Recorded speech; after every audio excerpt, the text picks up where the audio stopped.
Welcome to my channel प्रिया के सुविचार। आज की कहानी सिर्फ आपके लिए। आहूजा परिवार की लाडली बेटी शिखा की शादी सिंह परिवार के बेटे विनय से हो रही है। दोनों परिवार बहुत ही सभ्य और विनम्र है। आज मेहंदी और लेडीज संगीत का कार्यक्रम है। मिसेज आहूजा सभी मेहमानों का गर्मजोशी और खुशी से स्वागत कर रही हैं। तभी वहाँ पर करुणा जी आती हैं और आते ही मिसेज आहूजा से कहती हैं, क्या मिसेज आहूजा आपने अपनी बेटी के लिए लड़का पसंद कर लिया और हमको बताया भी नहीं? कौन है और कैसा है, सब ठीक से पता कर लिया कि नहीं? अरे करुणा जी, थोड़ा सांस ले लीजिए। हमने सब पता कर लिया है कि लड़का सीए है और प्राइवेट फॉर्म में जॉब करता है। सबसे अच्छी बात, पढ़ा लिखा और समझदार परिवार मिला है।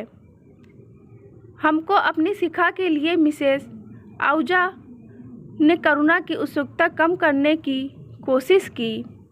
ठीक है, जब आपको सही लग रहा है तो मैं क्या बोल नहीं सकती हूँ।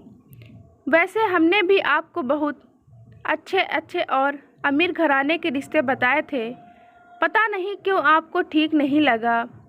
वैसे इनके बारे में आपको किसने बताया? करुणा जी रहस्यमयी आवाज़ में बोली। मिसेज आहूजा दूर खड़ी एक लड़की की तरफ इशारा करते हुए बोली कि उसका नाम शिवानी है और वह एक इवेंट ऑर्गेनाइज़र है, साथ ही उसका रिश्ता कराने का जॉब है।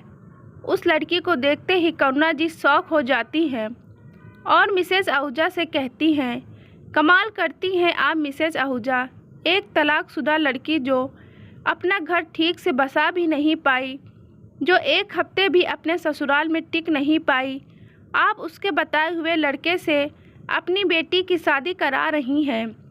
करुणा जी ने यह बात जानबूझकर इतनी ज़ोर से बोली कि वहाँ सब उन्हीं को देखने लगे। फिर शुरू हो गया खुसर फुसर, कानाफूसी। सब शिवानी को अजीब नज़रों से देखने लगे। शिवानी, जिसने करुणा जी की बातें सुन ली थी, करुणा के पास जाकर बोली, जी हाँ, मेरा घर नहीं बस पाया। एक हफ्ते में ही मैंने ससुराल छोड़ दिया और तलाक भी ले लिया। हाँ, मैं तलाकशुदा हूँ, लेकिन आपकी तरह धोखेबाज नहीं हूँ।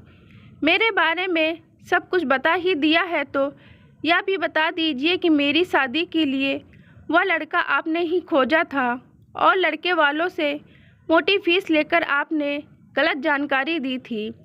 शिवानी की बातें सुनकर मिसेस आहूजा ने शिवानी से पूरी बात बताने को कहा। शिवानी ने अपनी ज़िंदगी का सबसे कटु सत्य सबको बताना शुरू किया।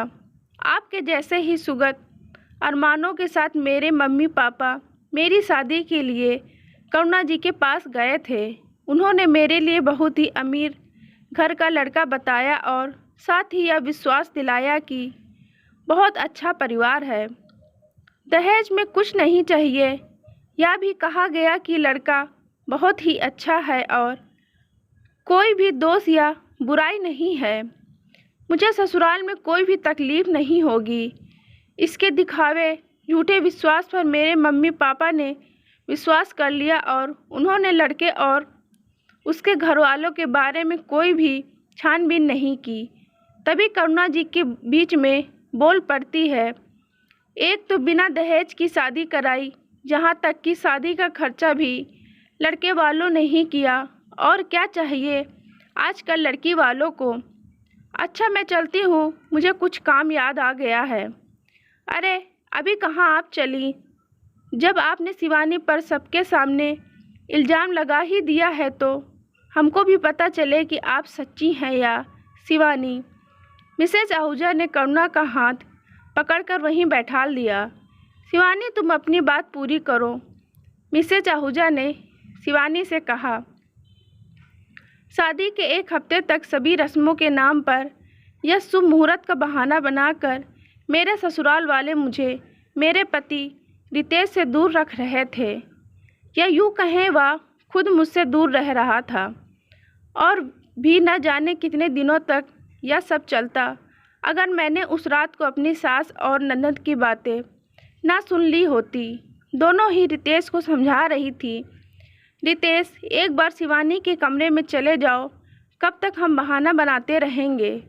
तुम्हें अपने खानदान की इज्जत का ख्याल भी है या नहीं?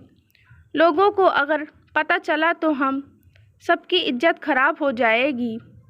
अगर आपने अपनी जान देने की कसम न दी होती तो मैं यह शादी कभी नहीं करता। आप लोगों की मुसीबत है, आप समझो।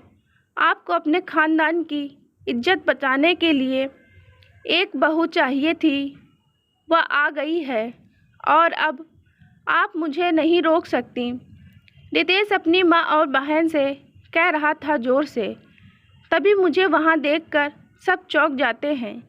मेरे बहुत कहने पर और पुलिस की धमकी देने पर उन्होंने मुझसे जो सच बताया उसे सुनकर मेरे दिमाग की नसें फटने लगी। वह रितेश गे था करुणा जी की उस परिवार से बहुत गहरी दोस्ती थी। सोसाइटी में उसकी नाक बचाए रखने के लिए करुणा जी ने ही उन्हें यह सुझाव दिया था कि रितेश की शादी कर दें। उसके बदले में बहुत मोटी रकम ली थी। रितेश का सच जानने के बाद उन लोगों ने बहुत कोशिश की कि मैं घर छोड़कर जाऊं और ना ही उनका यह सच किसी को बताऊं। इसके लिए मुझे पैसों का लालच दिया गया, डराया धमकाया गया और न जाने कितनी मानसिक तनाव से गुजरी। आपने आपको फिर से समेट कर अपनी राह खुद बनाने उठ खड़ी हूँ, लेकिन करुणा जैसे लोग जिन्हें सच्चाई पता होते हुए भी लड़की को ही कटघरे में खड़ा करने में बहुत मज़ा आता है। बड़े घर की एक शोपीस बहू बनकर वहाँ घुट-घुट कर जीने से अच्छा है मैंने तलाकशुदा होना मंजूर किया। तो मैंने गलत क्या किया? शिवानी की आप बीती सुनकर सभी करुणा जी को ही गुस्से में देखती हैं। मिसेज आहूजा करुणा से कहती हैं, करुणा जी, आप अपनी सफाई में कुछ कहना चाहें तो कह सकती हैं, लेकिन सच ही बताइएगा। करुणा जी वहाँ से चुपचाप चले जाने में ही अपना भला समझती हैं और सिर झुकाकर चली जाती हैं। मिसेस आहूजा शिवानी के सिर पर हाथ रखते हुए प्यार से कहती हैं, बहुत हिम्मत वाली हो, सही किया तुमने। देखना एक दिन तुम्हारा आंचल भी ढेर सारी खुशियों से भर जाएगा। आज तुम्हारी आप बीती सुनकर एक गाना याद आ रहा है। कुछ तो लोग कहेंगे, लोगों का काम है कहना, छोड़ो बेकार की बातों में कहीं बीत न जाए रहना। शिवानी मिसेज आहूजा के गले लग जाती हैं। तभी कोई चिल्लाते हुए आता है, शगुन की मेहंदी आ गई और लड़के वाले भी सभी बारातियों का स्वागत करने के लिए द्वार पर चले जाते हैं। आज शिवानी जैसी तलाकशुदा बहुत सारी लड़कियां हैं जिन्हें एक विद्रोही माना जाता है। ऐसी स्त्री को खुद के लिए खड़ी हुई, जिसने समझौता या एडजस्ट नहीं किया या हार नहीं मानी। हमारे समाज में तलाकशुदा महिला को सामाजिक परंपरा के चलते ना तो घर में सम्मानजनक आश्रय मिल पाता है, ना ही समाज में उसे कुंवारी लड़की या विवाहिता जैसा सम्मान मिलता है। समाज के लिए एक तलाकशुदा को सम्मान के साथ देखना इतना मुश्किल क्यों है? उसे एक अभिशाप क्यों माना जाता है? आपको हमारी कहानी अच्छी लगे तो लाइक और कमेंट करना बिल्कुल भी ना भूलिएगा। चैनल पर नए हैं तो चैनल को सब्सक्राइब अवश्य करें। धन्यवाद।